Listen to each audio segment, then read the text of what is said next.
What an incredibly, extraordinarily beautiful moment this is. And not just because we're all here in beautiful Kona, Hawaii, although that is definitely a plus, but because we're all here gathered on this lawn, sharing in our common endeavor to raise funds and awareness for Crohn's and colitis. And that is an incredibly beautiful thing. Recently, I read an article a Team Challenge friend had posted on Facebook entitled, "Screaming About a Silent Disease." I read this article and was filled with an incredible urge to double down on my efforts to raise awareness. I had never read such a powerful piece.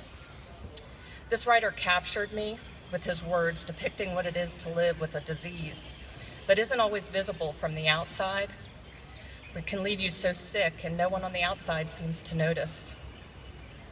You see, I don't know what it is like to have one of these debilitating diseases.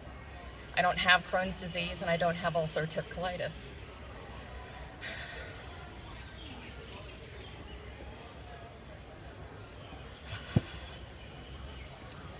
I do, however, know what it's like to love someone with this disease. I know what it's like to watch your child withering away in front of you and feeling so helpless. I am a proud single mother of 3 incredible young men, and we're a Crohn's family. Jake is 20 and he just finished his sophomore year of college. Andrew is 18, he just finished his senior year of high school. And Thomas is 16 and just got his learner's permit. And fellow Marylanders, beware, he will be solo on the road soon. Our journey with Crohn's disease began in the year 2008 when my son Andrew was diagnosed at the age of 12. Of course, as all of you know, our journey really began about 18 months to 2 years prior to that, when he started exhibiting symptoms and we started spending time and time again in the doctor's office with symptoms that vacillated between stomach pains and chest pains. He would have a hard time swallowing, and of course, the diarrhea and the nausea. Time and time again, we were told it was just a virus. Come back if it doesn't subside in the next week or so. Or my all-time favorite was, you may want to consider taking him to a psychiatrist because we just can't find anything wrong. See, Andrew was a super energetic child. You just couldn't keep him down. He actually spent one summer walking on his hands everywhere. And if he wasn't walking on his hands, he was doing handstands and cartwheels and backflips. He was an avid football player, and he took pride in being the fastest person on his team. His dream was to play football at the Naval Academy. We live right outside of Annapolis. He wanted to play football at the Naval Academy and go on to be a Navy SEAL. He actually used to practice climbing poles so that he could be the first plebe to take the hat down on Mount Herndon. He was just full of life. However, in the summer of 2008, I noticed his energy level just wasn't what it used to be. I would rush home from work to get him to football practice on time, and I would come in the door and he'd be sound asleep on the sofa. He would come off the football field complaining that he felt dizzy. I noticed he was looking terribly thin. And that summer we were on our family's beach vacation, and he came walking out in his bathing suit, and I was just horrified at how thin he was. You could see his rib cages, you could see every vertebrae in his spine. That's how thin he was. That week I noticed he couldn't complete a meal without having to get up and go to the bathroom. And his mouth was just full of canker sores. And I was so scared for what was happening. It was just, anyway. I was convinced that he had celiac at that point. My mother has celiac disease, so I of course, that's what I thought it was. And I wasn't too terribly worried about that. However, the minute we returned home, I had him in the primary care doctor's office, where once again, we heard that it was just a virus. I mean, the sores in his mouth, it's just a virus, give him a week. And, I voiced my concerns that it could be celiac with our family history, and she told me to give it a week and bring him back. We returned a week later. He had lost 3 pounds in 1 week, and she immediately referred us to a pediatric gastroenterologist. So we pulled into that appointment, we pulled into the parking lot, and my son turned to me and he said, "Mom, If we go in here and this doctor tells me that there's nothing wrong with me, I am never going to a doctor again. And that devastated me. This 12-year-old little boy had lost his faith in doctors. I think at that point he was just defeated. And I felt so helpless. See, I'm his mother. Mommies are supposed to kiss your boo-boos and make them better. And I couldn't do that this time. I kept trying. Nothing I did worked. I guess we were both feeling defeated at that point. 15 minutes later, we met Dr. Stephen Latimer. He's the chief of pediatric gastroenterology at Georgetown University Hospital. And things started to get better. After listening to Andrew's history over the last 18 months and examining him, Dr. Latimer shared with us that he felt Andrew had Crohn's disease, but that he couldn't be sure until he did a colonoscopy and biopsies. Within a week, the colonoscopy and biopsies confirmed that Andrew did have Crohn's disease. And we were given a prescription of prednisone, Pentasa, and Flagyl, and Andrew began the roller coaster ride of finding that one medication cocktail that would work for him. However, the medications just weren't working fast enough, and he ended up in the hospital for some rest and IV steroids. And I remember when we left the hospital, I just felt clueless as to where we would go from here. I was afraid to even feed him. I just didn't know what to do so that we wouldn't end up back at this point. I would ask the doctor for advice, and I was told that there is no specific diet for Crohn's. Every Crohn's patient is different. So we went home and I began my WebMD from the University of Google. And I found a support group for parents of children with IBD. And that group became my lifeline. They offered me advice and guidance, all based on their personal experiences of what worked and didn't work for them. I began to see my old son reemerge. His energy level was increasing, and he was gaining weight. The stomach pains began to subside, and Andrew began to smile and laugh again. But prednisone can be an evil, evil drug when taken at high doses and for long periods of time. His face took on that moon shape. He had trouble sleeping, and I swear he would have eaten his left arm if he had the chance. He was that hungry at times. And then the time came to begin tapering him off of the prednisone and beginning a maintenance course of mercaptopurine. However, halfway through his tapering, his symptoms began to return, so we were forced to bring him back up on the prednisone. This went on for a year. Every time we would begin to taper him, we would have to take him back up. His symptoms would return. So during this year, I received a call from his doctor, Dr. Latimer's office, that Dr. Latimer had died suddenly, but that the nurse wanted to call me personally because she knew how worried Dr. Latimer was about Andrew, and that I should get him in with a new doctor as soon as I could. We later found out that Dr. Latimer had slipped on his dock at the marina and hit his head and drowned. And that was an incredibly sad time for us because Dr. Latimer had become Andrew's hero. He had saved him. He had made him feel better. And I think he had restored his faith in doctors. I like to think that Dr. Latimer is still up there pulling for him. And I will forever be grateful that he was a part of our lives. We did end up finding a new doctor for him, and Dr. Maria Oliva Hemker, chief of the pediatric gastroenterology department at Johns Hopkins. And during our first meeting, Dr. Oliva stressed to me how important it was that we get Andrew off the prednisone. He was 14 years old, and he was still showing no signs of puberty. And as long as he continued on prednisone, he wouldn't. She suggested we begin tapering and then start Andrew on Humira. She began to go over the possible side effects associated with Humira, including lymphoma, but finished with telling me that his chances of lymphoma were the same chances of winning the lottery. And I understood this to be true in my head, but my heart was a different story. In my heart, I was thinking, someone always wins. No matter what the odds are, there's always a winner. And did I want to take the chance that that would be my son? But you push those thoughts, as a parent, you push those thoughts down. and you weigh your pros and your cons, and you make the best decision that you can for your child. And Andrew did begin Humira. However, his body just couldn't tolerate it. And he went on to try methotrexate, and again, his body wouldn't tolerate it. He was going on, having missed about 30 days of school by this time. And the doctor suggested that we try TPN.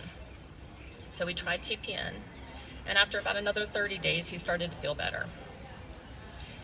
And I can't even remember the timeline after that, but he ended up on a maintenance course of 6-MP. His symptoms were holding off, and he finished his junior high in remission.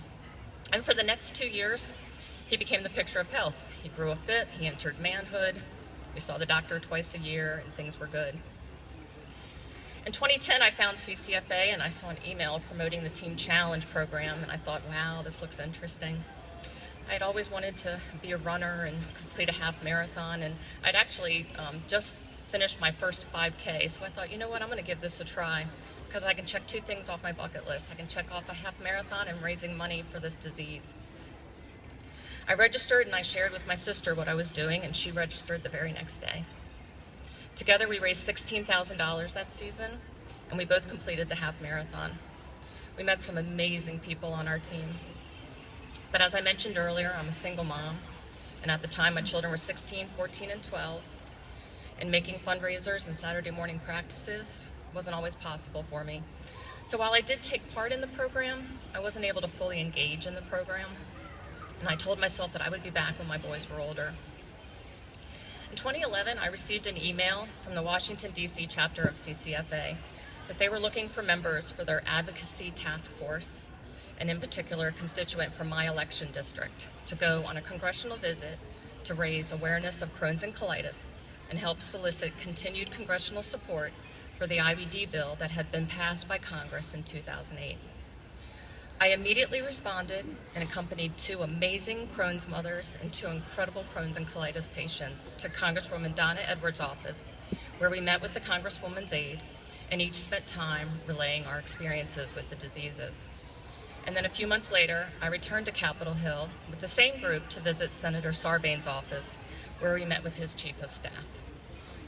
Let me tell you, I'm just an ordinary suburban mother, and making those congressional visits was way outside of my comfort zone. But then again, running a half marathon was as well. But I got through both of them with this one mantra. If my son can have 4 colonoscopies in 18 months, meeting with a congressman's aide or running 13.1 miles is no big deal. Right around this time, my youngest son began having trouble with dizzy spells. After a routine blood workup, it was determined that he had Hashimoto's disease, which is the autoimmune version of hypothyroidism. However, over the next year, his thyroid level evened out, and he was growing taller, but he couldn't gain weight. His dizzy spells continued, and he had no energy at all. And I immediately began to suspect Crohn's. And I brought it up to his endocrinologist, and she dismissed it due to his height increases. So one day, I picked him up from school, and the whites of his eyes were extremely yellow. His primary care doctor did a blood workup, and his bilirubin level was elevated. And she suggested I follow up with the gastroenterologist. I tried getting an appointment with Dr. Oliva, Andrew's doctor, but she was booked months out. So we followed up with another gastroenterologist who listened to, the symptoms, listened to our family history of celiac and Crohn's, and he did some additional blood work, and the bilirubin level had come down just a touch. So this doctor decided that he was fine. 3 phone calls, I couldn't get a response back. And I couldn't believe this was happening again. I mean, we went through 18 months of this with Andrew. I thought, it just wouldn't happen again. So I mentioned it to Andrew's doctor at his next appointment, and she told me to follow up with her appointment line, and she would get him in immediately. And 1 colonoscopy later, it was confirmed that Thomas, too, had Crohn's disease. He has a mild case of Crohn's. But it's definitely Crohn's. He began a course of Pentasa, but still has trouble gaining weight. He's 5'10.5", and he weighs 110 pounds. His BMI level doesn't even register on his growth chart. Well, simultaneously, while this was happening with my youngest son, Andrew was gradually showing symptoms once again. He began his junior year of high school with 2 AP classes and 3 honors classes.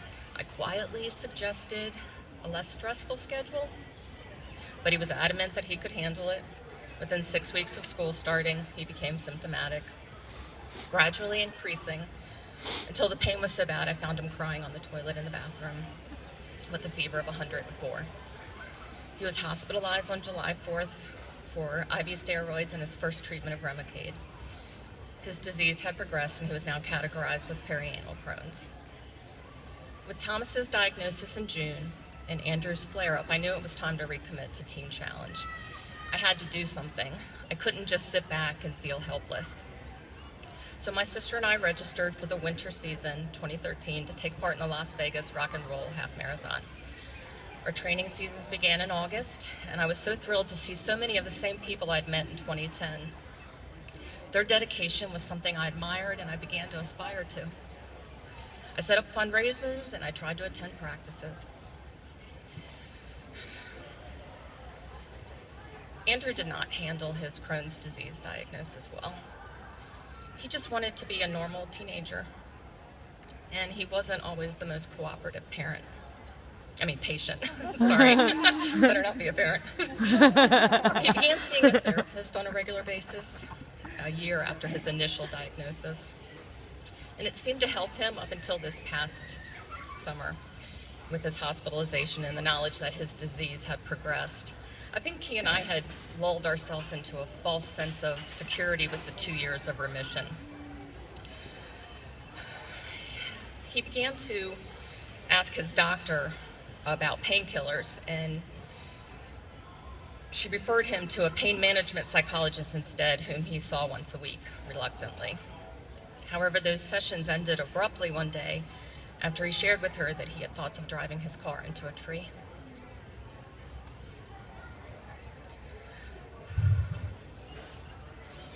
I was sitting in the waiting room addressing fundraising envelopes when it was requested that I join them in her office. And the doctor explained to me what Andrew had shared with her, and I started to cry, although I was trying my hardest to hold it in. Once again, Mom, you kiss the boo-boos, you make it better, and it goes away. It was my job to protect him and to keep him safe. She asked Andrew if he could sign a contract with her, that he would not act on those thoughts, and he told her no. We were sent to emergency room for a psych evaluation. They wanted to admit him, but he was adamant that he didn't want to go. He just wanted to go home. I called his regular therapist, explained what was going on. He spoke to Andrew, and then I spoke to him again. He told me he didn't think that Andrew would act on his thoughts and that he would see him the next day. So we went home, saw his therapist the next day, and it was relayed to me that Andrew was having a hard time with accepting his disease and we should watch him, but that they didn't feel he would actually hurt himself. 3 days later, Andrew was admitted to the hospital once again after I realized he had lost 12 pounds in 1 month. He was released 3 days later, feeling much better physically, but incredibly angry. And he began a downward spiral. He stopped taking his medications. He began to withdraw from the family and not come out of his room. He started staying out all night on the weekends, lying as to where he was, and he began to self-medicate. So as the parent, you do the parental thing, you hold him accountable, you take away his driving privileges, you suspend his texting, you do whatever you can do to try to reach him.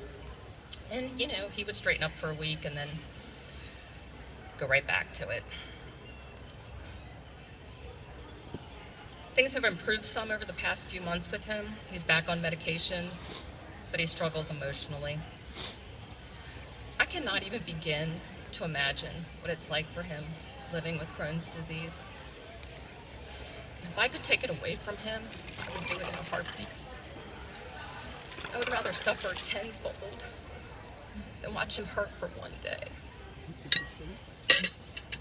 I have faith in him, though. And I know he'll come out the other side of this. I cannot control his Crohn's disease, and I cannot control how he handles his Crohn's disease. But I can lead by example. I completed my fundraising campaign in the fall, having raised almost $13,000. I was the 7th top fundraiser in the nation for the Las Vegas race. However, in light of all that was going on that fall, I was unable to train as I would like to have and wasn't sure if I would even make the race. I didn't want to leave the boys. However, family stepped in and I was able to make the race and complete the race.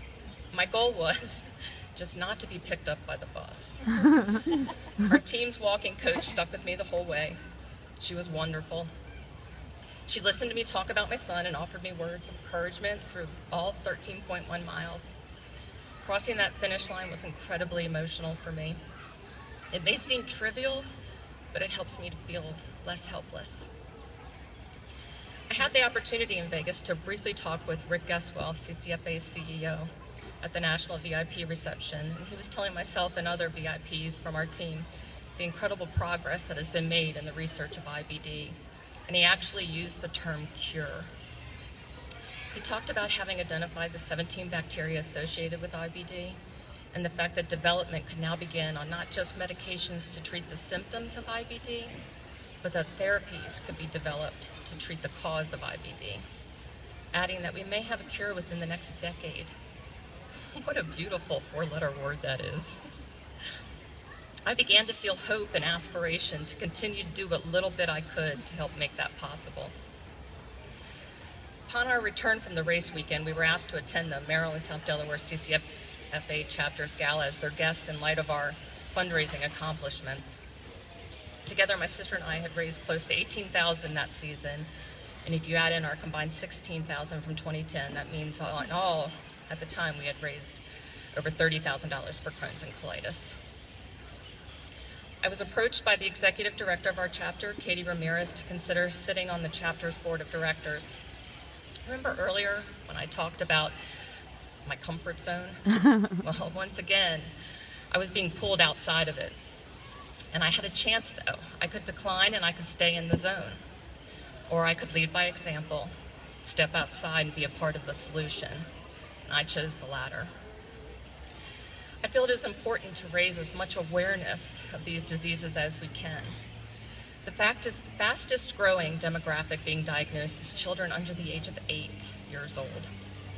It is imperative that we educate the medical professionals treating them to include their primary care doctors and the nurse practitioners so that their diagnoses are coming at early onset so they won't have to suffer the way some of these other children have. I also would love to raise awareness in the school system so that school teachers and administrators are more familiar with Crohn's and ulcerative colitis. Oftentimes, in my experience with my children, they're labeled as lazy or hypochondriacs, when really their bodies are just exhausted and they're doing the best they can. To quote the article Screaming About a Silent Disease I mentioned at the beginning of my speech, the only way we can abolish the silence is to educate and build awareness around these digestive diseases. Once upon a time, it was unheard of to talk about boobies, but pink is everywhere now. So let's talk about it. Let's break the silence and help bring awareness of IBD to the surface. I have met so many wonderful people in my involvement with CCFA who give me inspiration every day, and I'm sure they don't even realize it. I talked about our walking coach in Las Vegas who stuck with me the whole way. She's a Crohn's patient, and she is amazing. She is the walking coach again this season, and she is at practice rain or shine, feeling well or not feeling well. I am in awe of all that she does. Katie Raker, you are one of my CCFA heroes. Sherry Gelvar is another mother of a son with Crohn's disease. We met during the race season in 2010, and when I returned in the fall of 2013, she was there. She has continued to work with Team Challenge in the CCFA, either as a participant or mentor, a member of the Gala Committee, or wherever else she is needed since 2010. She and her husband Eric have raised over $60,000 for Crohn's and colitis. She inspires me every day with her love and perseverance to do all she can in this pursuit of a cure for our children Thank you, Sherry. Chrissy D is another Crohn's patient on our team. I had the opportunity to talk with her one day, and her story just touched my heart. Along with all the other members of our team who suffer with IBD or love someone who suffers with IBD. Now, it would be remiss of me to not mention our incredible endurance manager, Gabby Green, who inspires us every day with her words of encouragement. And thanks to Gabby, we are the largest team here in Kona. Gabby Green, you are a rock star. I'm just an ordinary mother from Crofton, Maryland, with 3 sons. 2 have Crohn's disease, and I'm stepping outside of my comfort zone to raise funds and awareness for Crohn's and colitis. I will continue to break the silence until these diseases are eradicated. Thank you for allowing me to share in this beautiful moment with you.